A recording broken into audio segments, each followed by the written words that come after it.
Hi, this is AUDUSD pair, and today it's 28th of May 2013 and the time is 21:51 GMT, and we are looking at the 15-minute chart of the pair, and I'm using the combination of Ichimoku Kinko Hio, Bollinger Bands, Alligator of Bill Williams and Fractals of Bill Williams.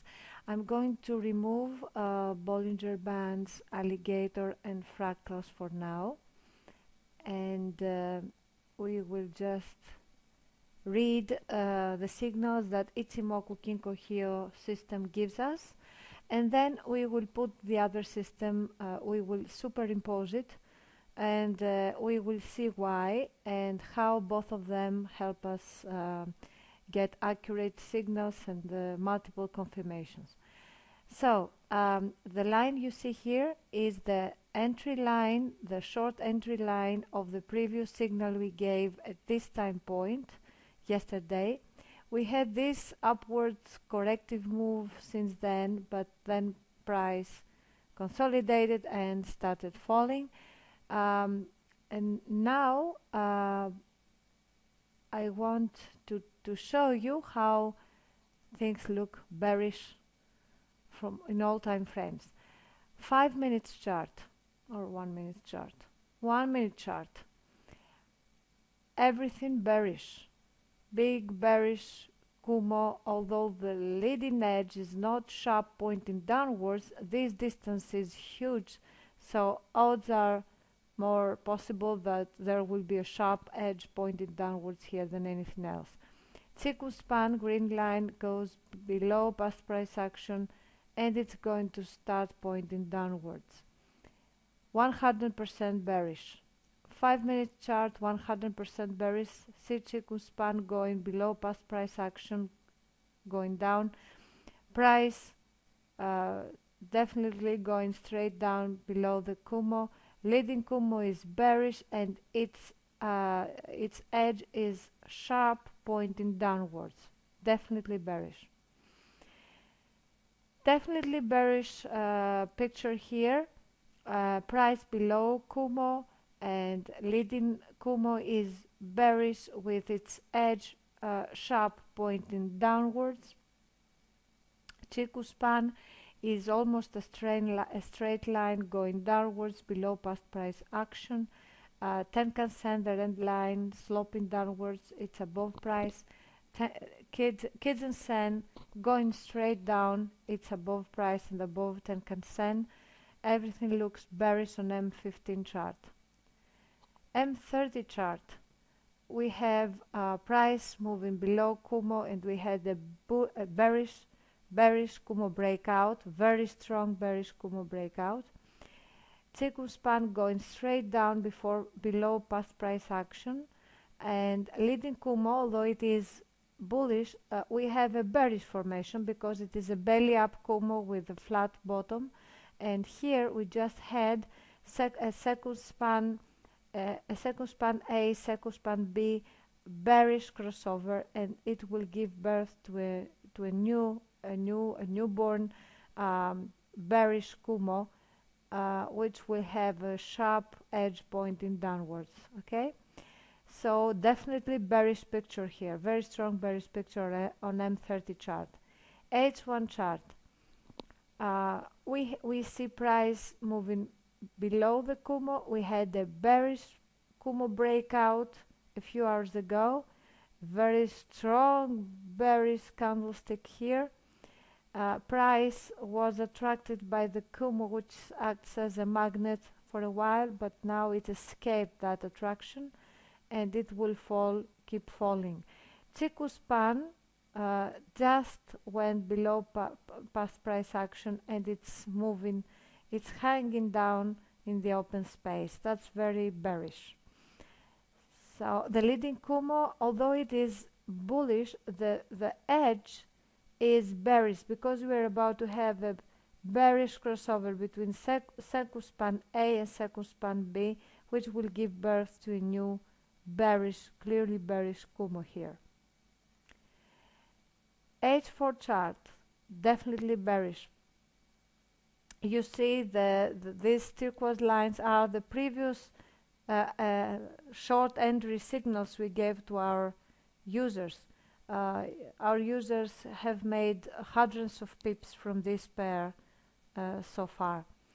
Um, Leading Kumo is bearish and its edge is pointing downwards. It's not as sharp as we'd like, but it's pointing downwards. 100% bearish picture. Chiku span was looking upwards, but it just turned downwards and everything looks totally bearish. And price and Tenkan-sen just crossed above the price, and Kijun-sen is above the price, and price goes down. Clearly bearish, clearly bearish. Daily chart, it can't be more bearish than that. Can't be more bearish. Weekly chart, here you see the triangle that was formed, which was broken here on the weekly chart, and I'm going to remove those trend lines now. They don't serve anything anymore, and we see the leading Kumo on the weekly chart that we have a bearish cross here, crossover between Senku span A and Senku span B, and it's going to give birth to a bearish Kumo. We expect a bearish Kumo to start going downwards here, sloping downwards instead of the horizontal Kumo we had for so long, for many weeks, many months. Okay. So monthly chart, on the monthly chart we see that the main picture is bullish.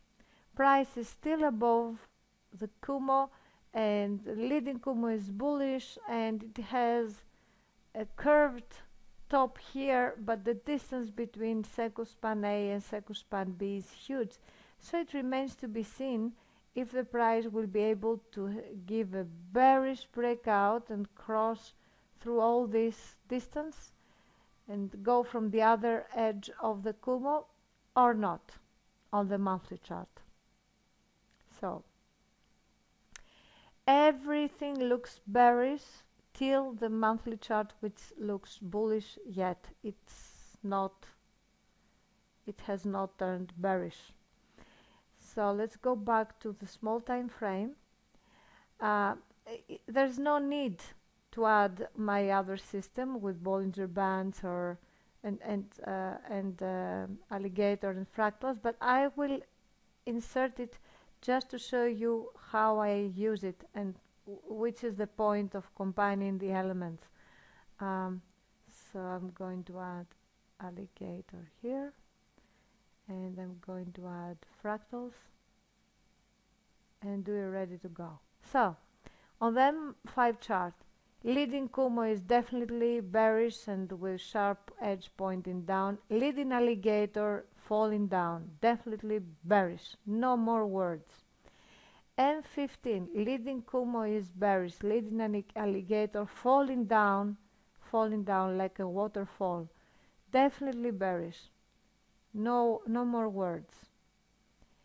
Leading alligator is falling, and leading Kumo is giving birth to a bearish Kumo. It's sharp, with the sharp edge pointing downwards, definitely bearish, and both systems agree. Hourly chart, 1 hour chart, leading alligator is clearly bearish. Leading Kumo is going to give birth to a bearish Kumo, and we are about to have a bearish crossover between Senku span A and Senku span B. Both systems agree. Leading alligator curved downwards, leading Kumo bearish with an edge which is pointing downwards. It's not as sharp as we'd like, but it's bearish.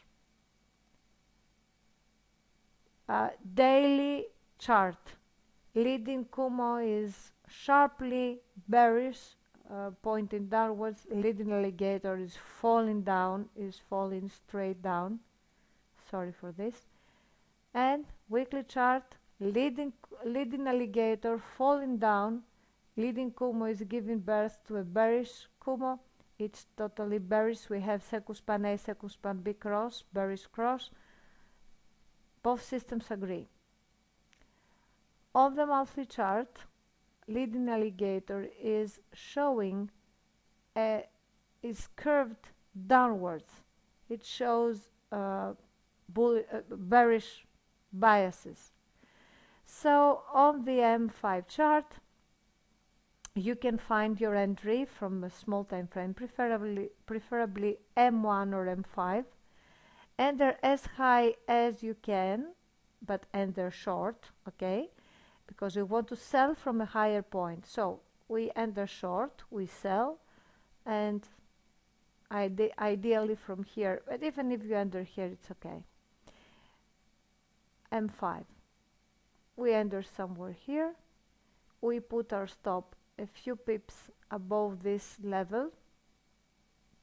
It can be 20 or 30 pips above this level, because we see that this is a level of significant resistance. If we can tolerate putting our stop up here, that would be even better. Up here, a few pips above the upper border of the Kumo, even better. But you must see if this distance between your entry and your stop is less than 3% of your account's equity. If it's not, try to find a closer distance, which also at the same time gives you a sort of guarantee that your stop will not be hit easily. Okay. M15 chart. You see here that this point is a nice support, a nice resistance, a nice place to put the stop, and it's on the upper border of this Kumo here. It's an ideal stop placement. But if this distance between here and here is huge, place your stop here above this level, a few pips above this level, and trail it above every next lower high, the next lower high, which is going to be formed and validated by the consequent price action. So this is it. Enter short. The pair is resuming its downtrend, and it's going to give a lot of pips. Thanks for watching, and happy pips.